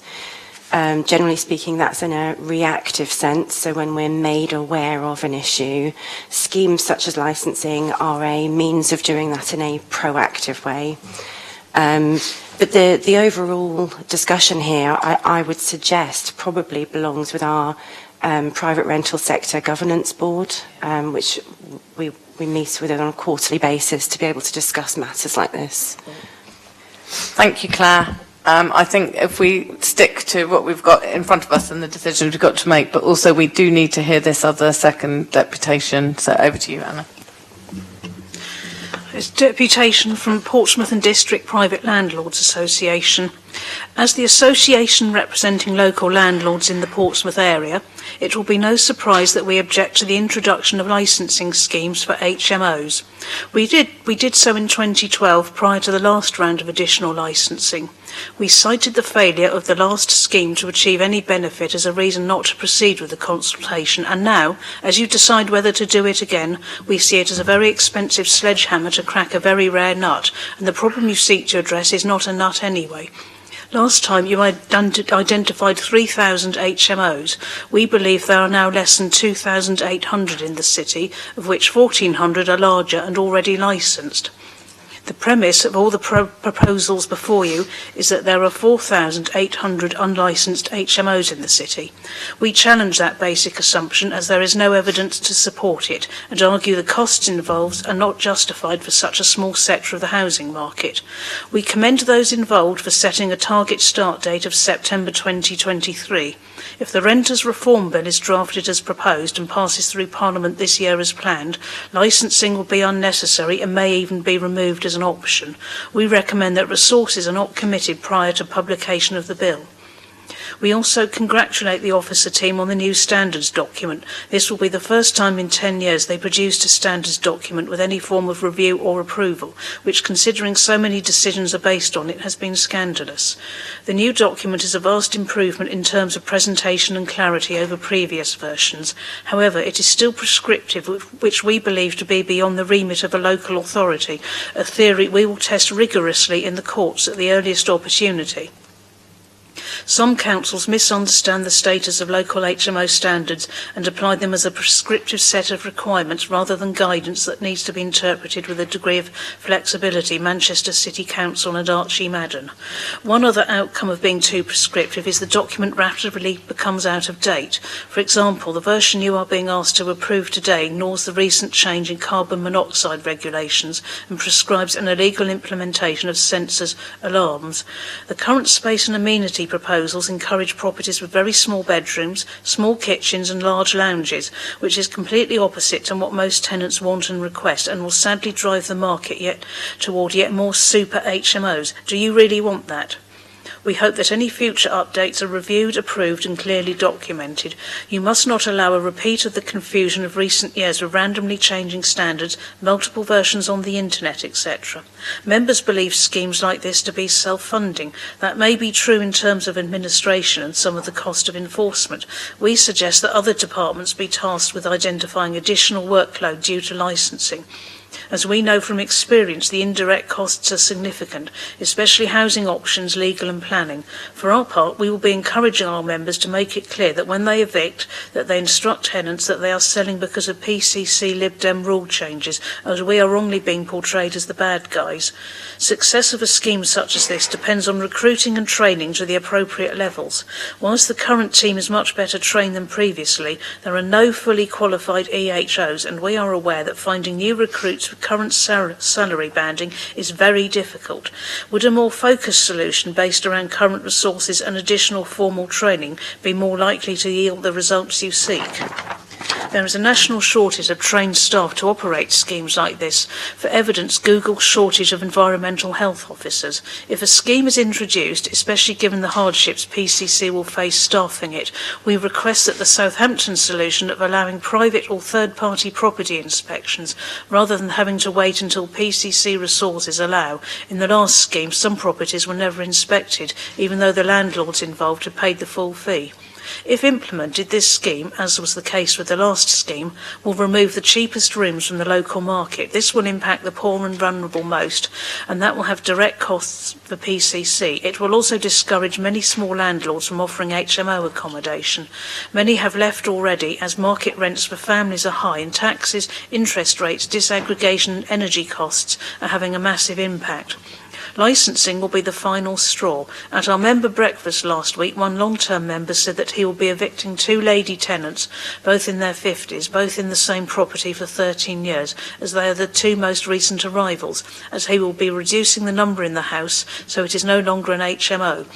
This is not an extreme example. We have a member who has already taken the decision to close his 16 HMOs, currently student-let, as they are no longer worth the extra management overhead.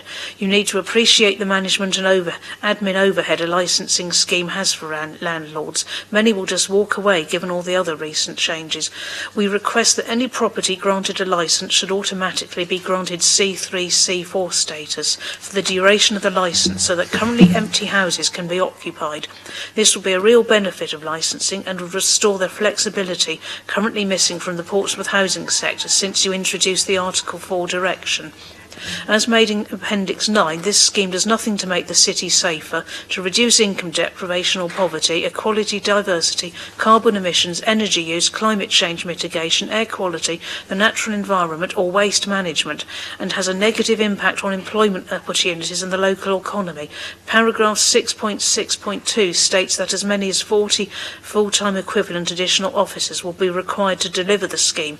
Surely any new initiative of this scale ought to achieve more than simply ensuring each resident has space for an occasional table. Standards document page 41. This impact assessment also fails to mention a number of risks that were included in the consultation version and how they might be ameliorated. In the consultation, 76% of respondents did not live in an HMO. We accept many have issues, but doubt any have been into said properties or have any view on the amenity or space standards within, whilst the HMO landlords who responded are the experts in this sector but have sadly been marginalised by the structure and lack of appropriate weighting in the survey. We know you are keen to raise standards in this sector, not that evidence suggests that the issues your constituents raise have anything to do with HMO tenant space or amenities. We will comply with the rules, but increasing standards increase costs, which is reflected in rent, so please be prepared for the cost to PCC and the heartache for those affected, as the most vulnerable in the city find themselves priced out of the private rental sector. With that in mind, we reiterate our request that you do not proceed until the Renters Reform Bill is published, as we are sure that will change the regulatory landscape in this area. Signed on behalf of the 500 members of the Portsmouth and District Private Landlords Association by all the current committee. Thank you, Anna, for reading that out. I shall go straight on to the presentation of the report, which I'm assuming is Claire. Thank you. So the report summarises the findings of that recent consultation on the proposal to introduce an additional licensing scheme across the city. It outlines the proposed additional licensing scheme in Portsmouth, having taken into account the responses to that consultation, for Cabinet to decide how they wish to proceed with formal introduction of the scheme or not. And it also presents the updated private sector housing enforcement policy and private sector housing space and amenity standards for HMOs for Cabinet to decide on their adoption. So there are layers to the recommendations within the report. So firstly, Cabinet must have regard to all of the responses to the consultation and the evidence that was previously presented to Cabinet on the 22nd of March this year, together with the matters set out within the report to consider whether additional licensing schemes should be introduced in the city or not. If Cabinet believe that a scheme should proceed, it's recommended to designate the whole city as subject to additional licensing as outlined in the report, which would come into force on the 1st of September 2023 for a period of 5 years. There's also a recommendation that delegated authority be given to the Director of Housing, Neighbourhoods and Building Services to proceed with that designation. Approval of the licence conditions contained in Appendix 7 of the report. And that also Cabinet consider the two different options that have been put forward within the report, outlining alternative models to licensing.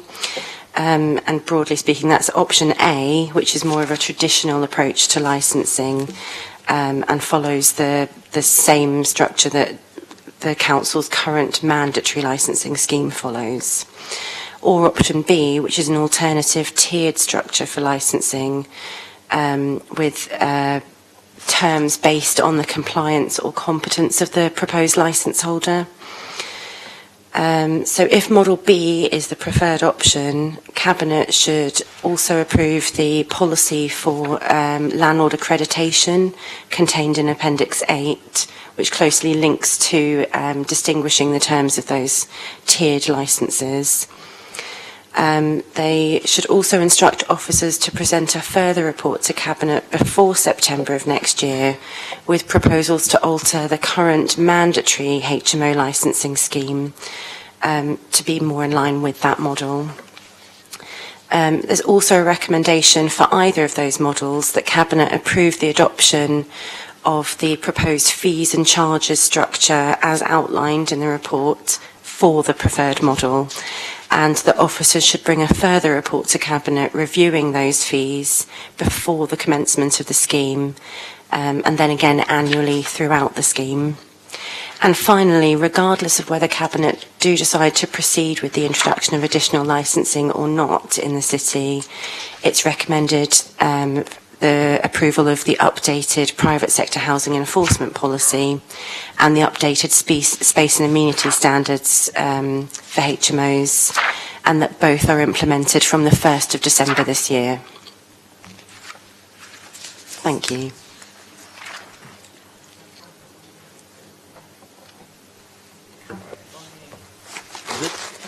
Oh, sorry.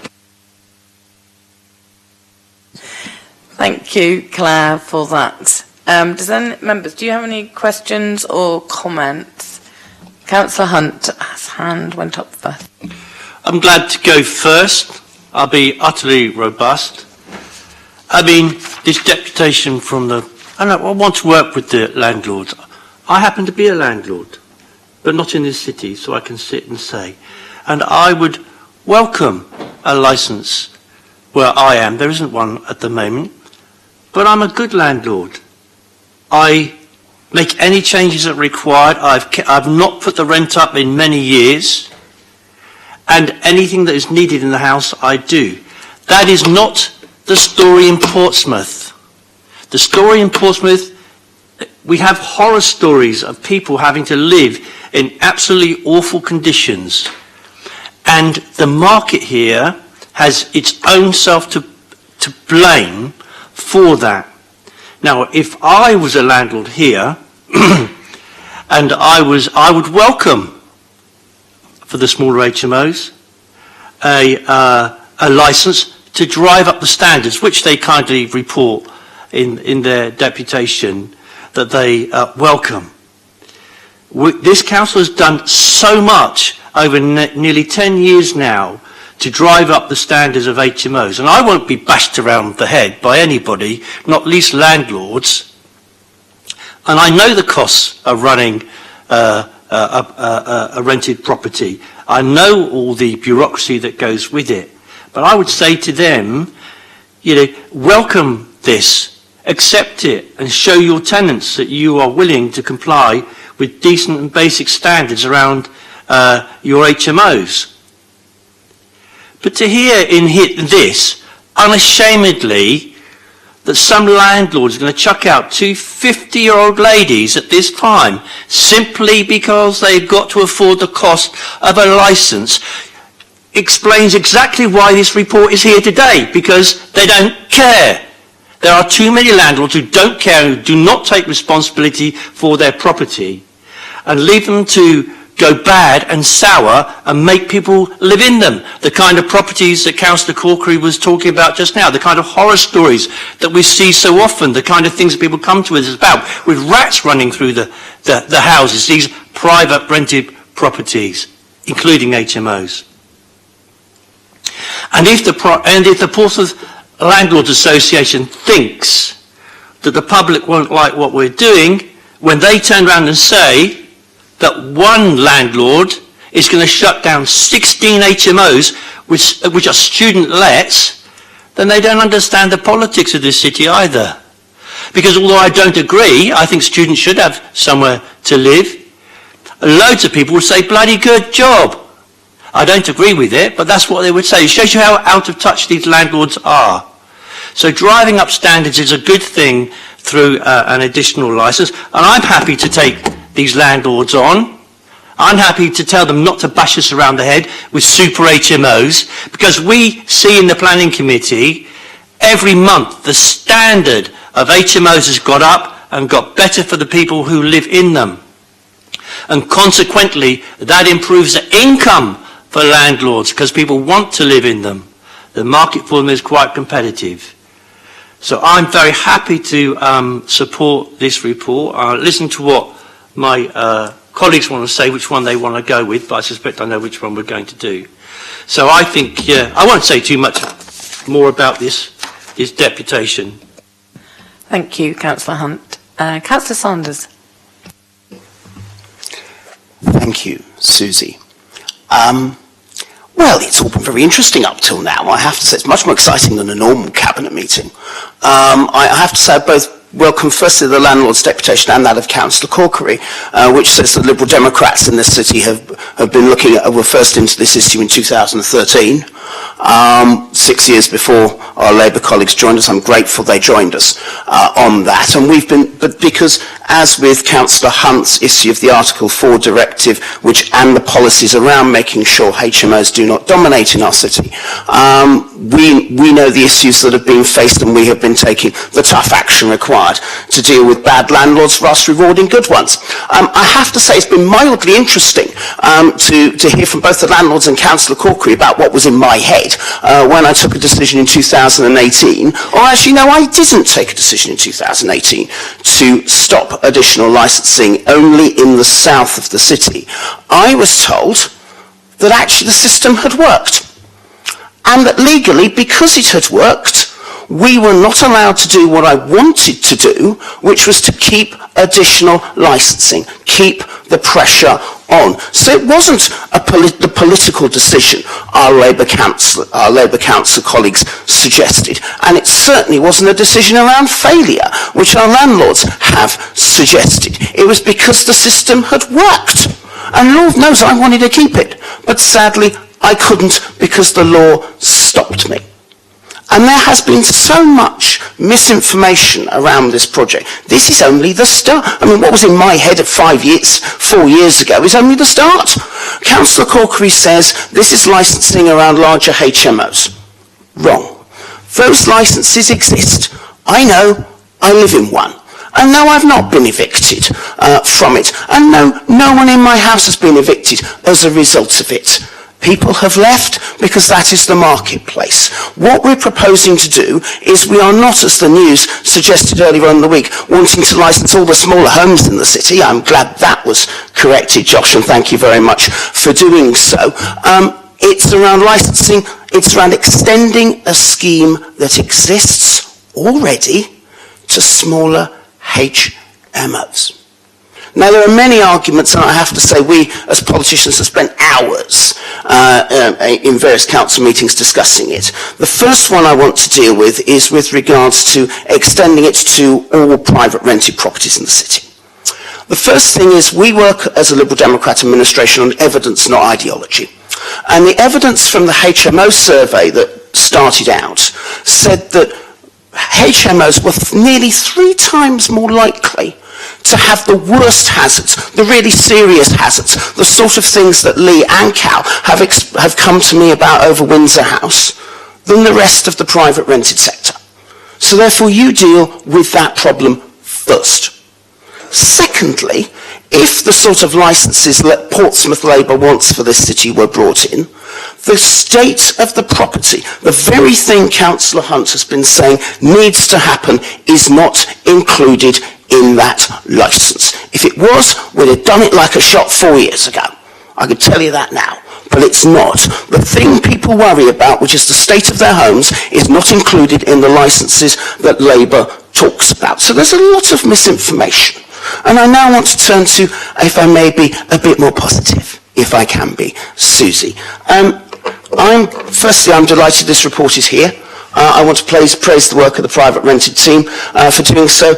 Claire Hardwick and her team have done an incredible job in trying to balance up so many conflicting demands, and Lord knows we've heard most of them today. I would recommend option B in this, as it is the option that does what we want to do: reward the good landlords and punish the bad ones. It is based on the Coventry model, which our Conservative colleagues, bless them, asked us to do in 2021.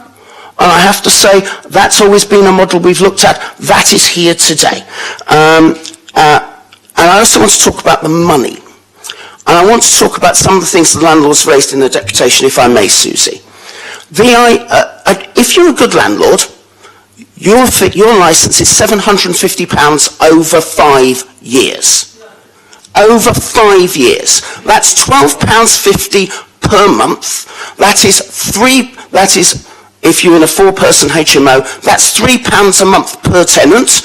And if you seriously think that landlords are going to evict people over £3 a month, then frankly, that's not right. But that's not what the landlords have said. The landlords said last year 50% of people were leaving the HMO market. Why? The Tory tax rises, the Tory capital gains tax, the Tory Brexit, all those reasons were reasons why people were leaving HMOs, and that was said in June 2021, and I want to thank Josh and the team at the News for highlighting that for the whole of the city. So the idea that people are going to get evicted for £3 a month is simply wrong. But we do have to make sure that we reward good landlords and punish bad ones. This will mean there will be 40 extra people to enforce bad homes in this city, and that can only be a good thing. This approach is entirely consistent with the work that we've done. It is the option B is entirely consistent with the work that we've done.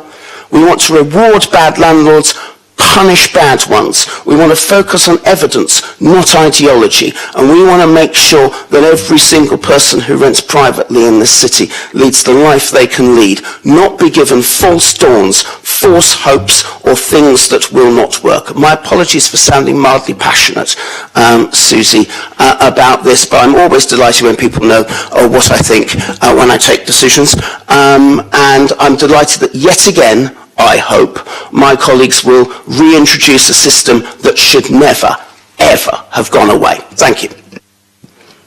Thank you, Councillor Sanders. Far be it from me to make a comment about people being overly passionate or emotional about things. So, Councillor Fazakerley. Yeah, I mean, it's very difficult to follow Darren in regards to that, the experience that he's had over the years, the elegance of his speech there. I'm not going to outshine that, but it's now within my portfolio, so I think it's right that I come in to comment. And I'll take it down to the nitty-gritty of it all.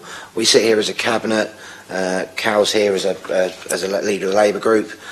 Ultimately, I think this is what all of us as councillors get is, and certainly I've been here for 23 years now, is that residents coming to us, and we see this, of the problems they bring to us in regards to issues they have with landlords in unlicensed properties.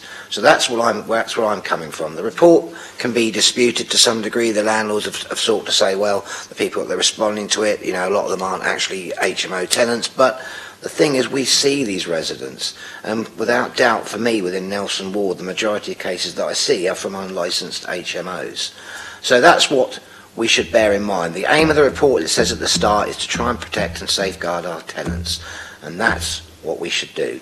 So the survey speaks for itself, nearly 7% in favour of introducing additional licensing.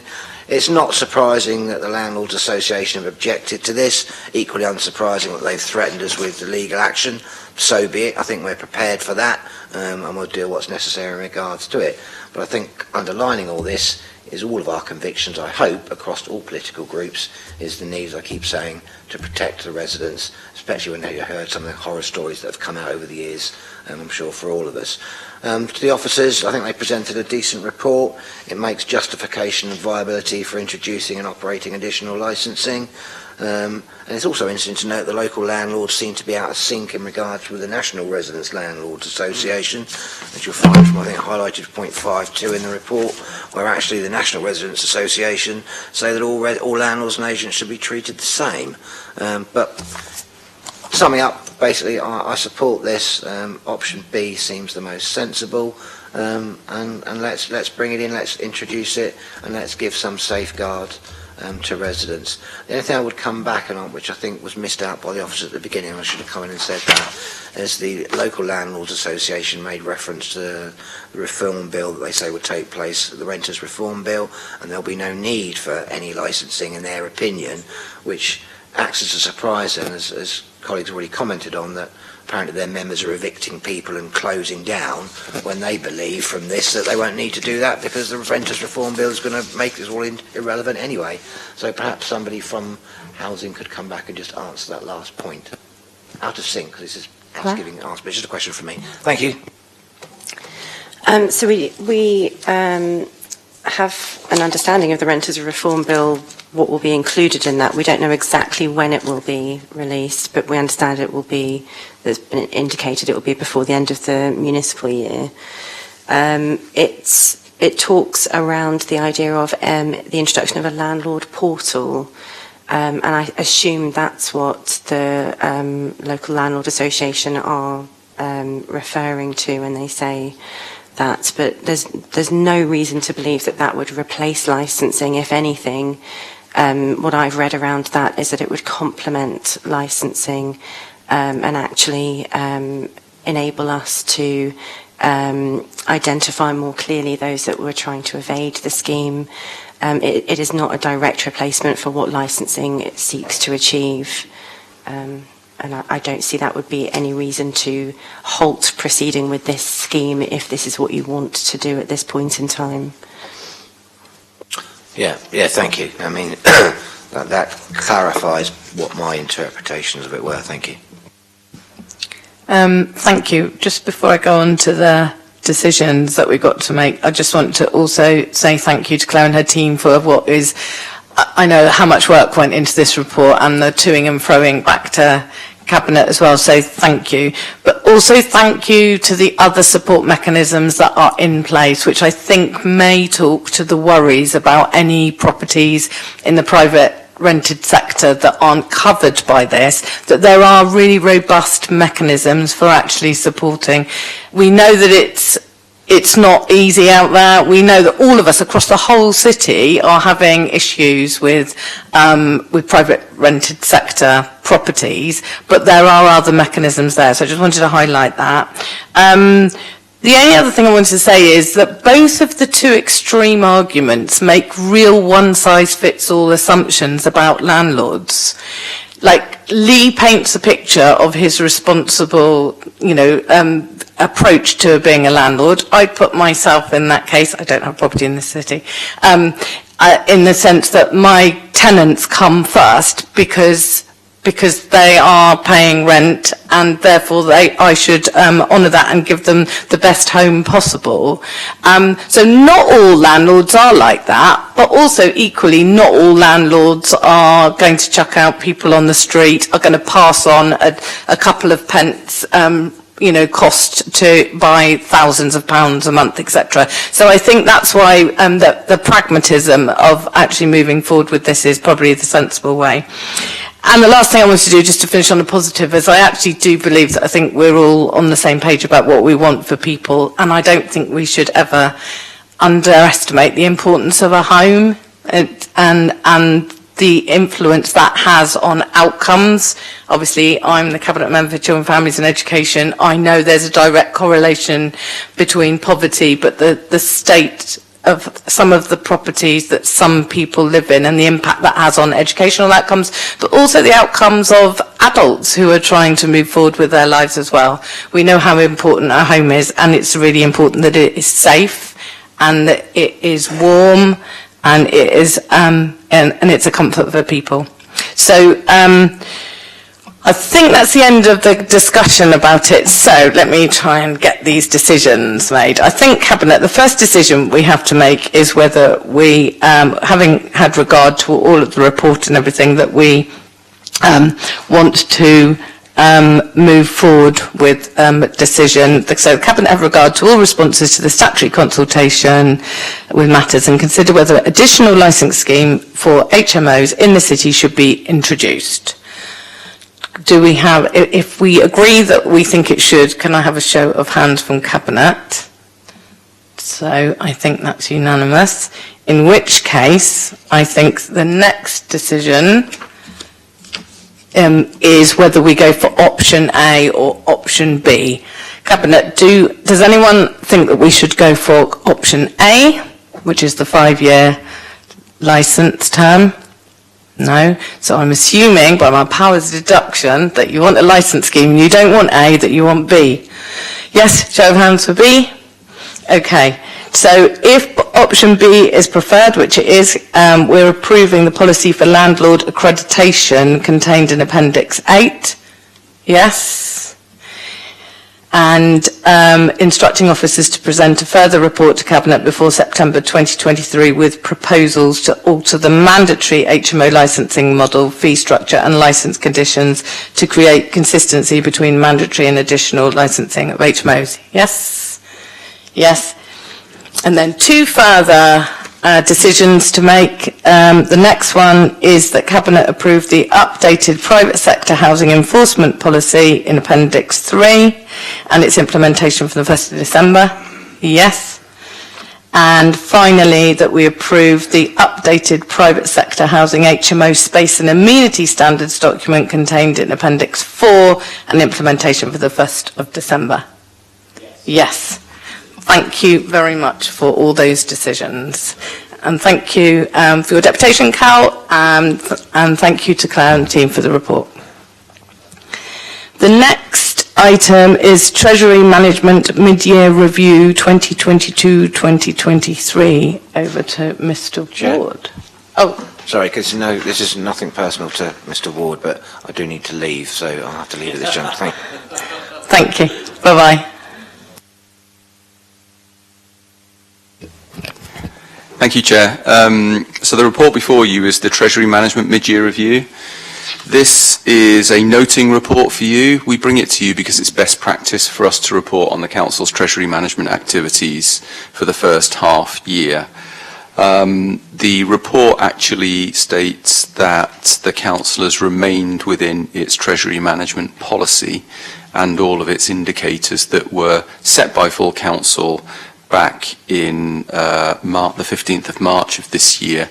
It will go on to full council as well, as is required by best practice, and as I said, it's simply a noting report. I'll pause at this point before I talk further, but just so that you can reflect and consider the recommendations in this report in the first instance. Anyone got any comments about this? No. So we note that report, and related to that and following on to it is we became aware at the weekend there was a newspaper article about certain investments, particularly with the focus on Qatar at the moment, and so we have brought an urgent paper to this meeting which I will allow Mr. Ward to speak to briefly. Thank you, Chair. So, yes, there was a reported article in The Guardian that suggested that the Council had invested £60 million with Qatar National Bank. It's probably fair to describe, this is part of our Treasury management activities, as mentioned in the previous report. It's probably fair to describe these as deposits rather than investments. Investments imply something of a much more long-term nature into a particular organisation. But there's an opportunity for us here to reflect on what we describe as our environmental, social and governance requirements that are imposed upon us, or imposed, not quite imposed, that they are things that we would like to, that we actually do as part of our Treasury management activities. So the first thing to state, I think, is that the Council's never had at any one time £60 million invested with Qatar National Bank. The current position is that the Council has £15 million worth of, let's call them deposits, invested with Qatar National Bank, and they mature, all of those, it comprising 3 separate deposits. Each of those, or all of those, will have matured by February 23. It's probably important for us to consider what our environment, social and governance arrangements are. So we make any deposits that we have in that context. So whilst our first responsibility, and there's legislation that sits behind this, our first responsibility is the safeguarding of public funds, but we still do that in the context of I'll call it ESG, environmental, social and governance policy. We still do it in the context of an ESG framework. The ESG framework that we use has got, or considers, 35 key issues. So there's a number of requirements that we seek to satisfy before we make a deposit with an institution. Some of those actually relate to human capital. So there's at least 4 that relate to human capital, and when we use the ESG screening process as part of our consideration, we look to see whether any of these institutions are described. There's a scale that's used which ranges from laggards to leaders.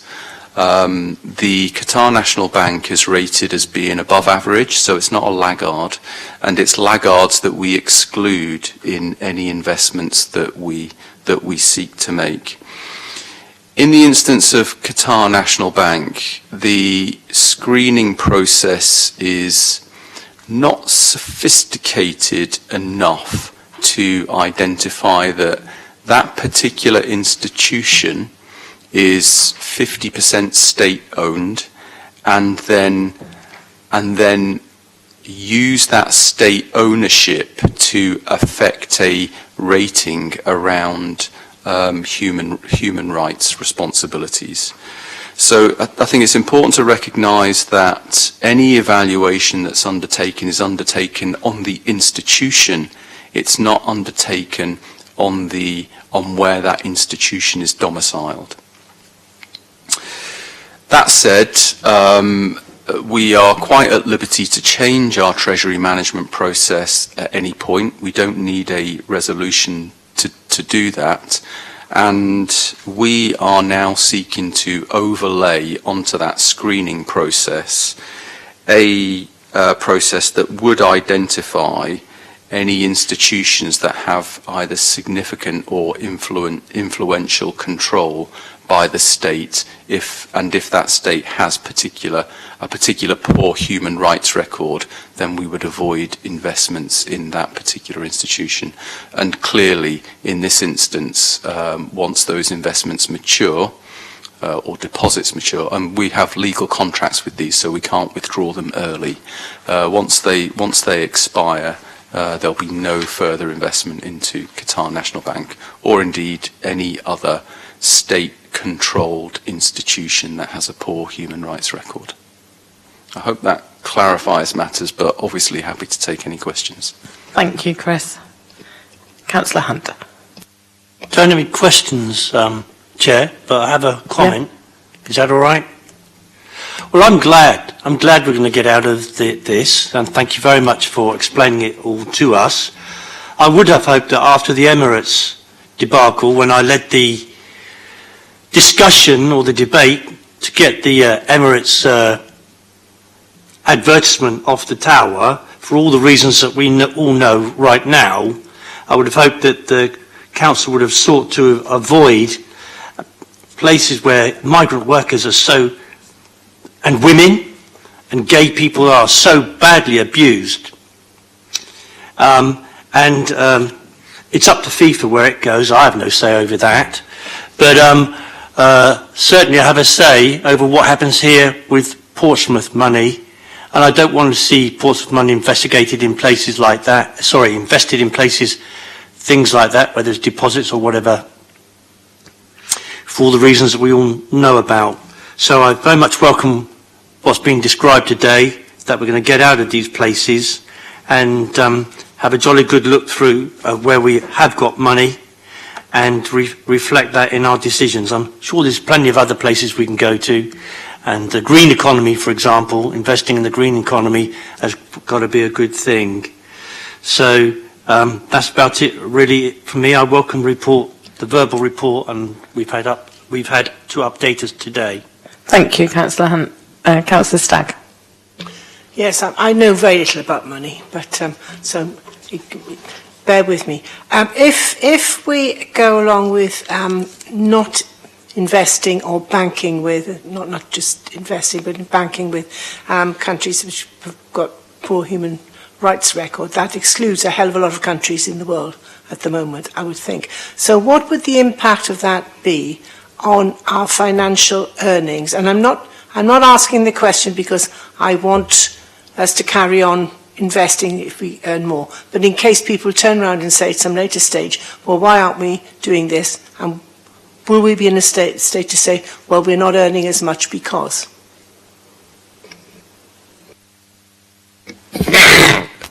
If I can start by making the distinction between investing or depositing funds in an institution rather than a state, it may well be, I mean, the screening policy that we have is focused on institutions, it's not focused on the state.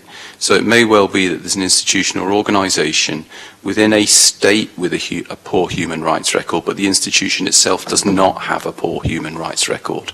So the intention would be that we are still able to invest in those institutions where they are not significantly controlled or influenced by the state, if that makes sense. If we took it to its logical extreme, for example, and said that the council will not deposit any funds in any country that has a poor human rights record or doesn't pass what you might think as a state-related ESG set of requirements, then it wouldn't so much be the earnings that would potentially reduce, it would be the risk that would significantly increase, because there's only a finite number of institutions that we can invest in that would meet our treasury management policy for security. So we only generally invest in AAA rated institutions. There are only so many of those in the world, and if we then start to invest more of our money in so larger sums of money in a smaller number of institutions, we're significantly increasing our risk. So it would be against the primary the primary responsibility that we have for safeguarding public funds. Thank you. I think that's very useful. Is Josh it? Josh, did you get that so that you reported correctly? Thank you. Councillor Sanders. Thank you, Susie. Firstly, Mr. Ward, thank you very much for a balanced approach to all this. This issue has been affecting many countries and many organisations, including at least 2 Premier League football clubs, thankfully not Portsmouth, whose owners didn't exist in the past, apparently. So I think this is a fair and balanced approach. We are not alone. I was very surprised to read that we were involved in this over the weekend, but we are not alone. Labour-run Reading, Conservative-run South Kesteven have more money invested with Qatar than we do. So this is something that affects all political groups. I'm delighted that we've achieved a balanced approach to all this, and I look forward to the March report coming to Council to confirm that. Thank you very much, Mr. Ward. Any other comments from any other Cabinet members? No. Thank you so much for that, Chris. The next item and final item is the Revenue Budget Monitoring 2022-2023 second quarter. Thank you, Chair. As you've mentioned, this is the half-year position in terms of the Council's, well, actually reports both on the Council's revenue budget and the capital programme. You'll see from the report that the forecast overall overspent position of the Council is 9.9 million. But after use of reserves and contingencies, that falls to 7.8 million. Some of those overspendings, if you like, were known to be pressures on the Council, but not the amount of the potential pressure. So that's why there was deliberately certain amounts of money put in the Council's contingency. So the net position at the moment is 7.8 million. If I just turn to some of the highlights in terms of what it is that's driving that overall overspend, you'll note from the report that there's £2.9 million worth of financial pressures still with the Council relating to what we describe as the COVID legacy. So additional costs still being incurred by certain services in dealing with the impact of that. £3.6 million in terms of energy costs, so that's the additional costs in the current year associated with effectively with the energy crisis. 3.8 million in terms of the pay award. Obviously, there's the cost of living crisis that the country's grappling with at the moment, and hyperinflation across the country. So, in overall terms, that relates to a pay award of, on average, 6.9%, but with inflation running certainly now at over 11%. And we've got some demand-related pressures in children and families relating to looked after children and home-to-school transport, and we still have some financial pressures in health and social care, mainly relating to domiciliary and nursing care packages.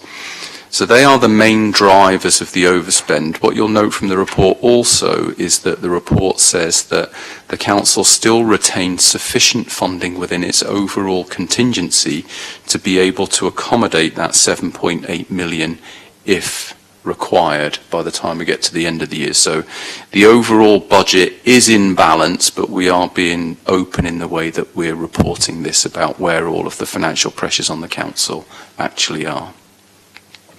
If I turn to the capital programme, the report also notes that we've got financial pressures to the tune of about 8.4 million on the capital programme, and that the largest driver of that is the border control point.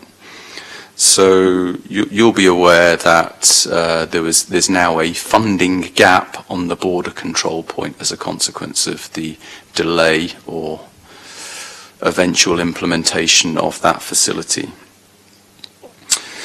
The overall capital resources position, and when I say that I'm talking about what may be available for next year, not in the current year, has improved somewhat, and we now anticipate that that might be in the order of about 14.5 million.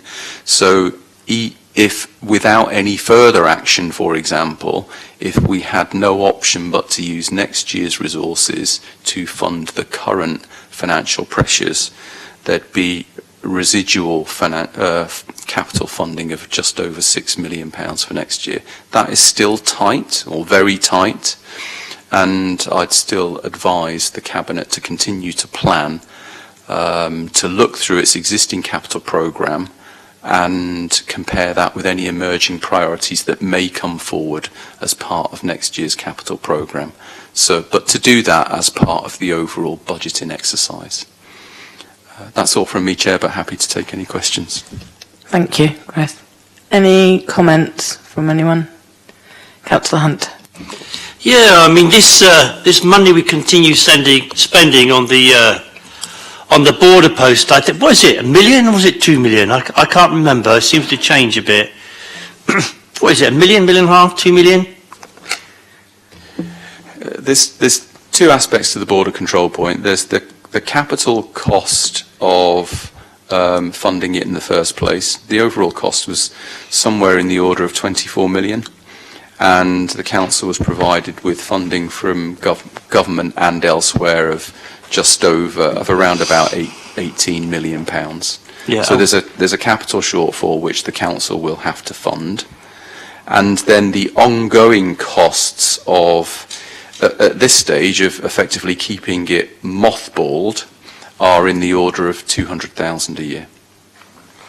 So, with that money then, if we had that money available to us, I'm just double checking on how much it costs. So 8 community wardens cost about £320,000 a year. I know that because I'm looking at it.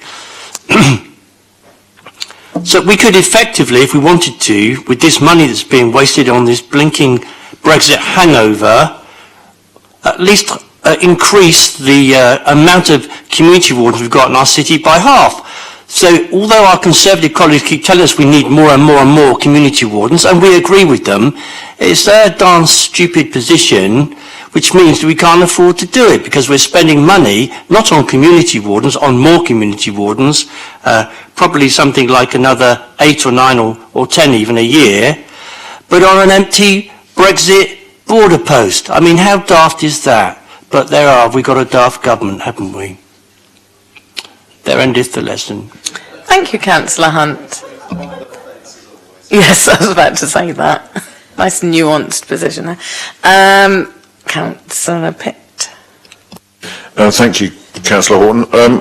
Chris, if the pressures that we're seeing now continue, even with the kindness of the government in allowing councils to be at the front end of having to raise additional monies to fund services, which is their favourite modus operandi, so they can blame local government and hide away in Westminster and pretend it's nothing to do with them, which is what they've been doing for a very long time.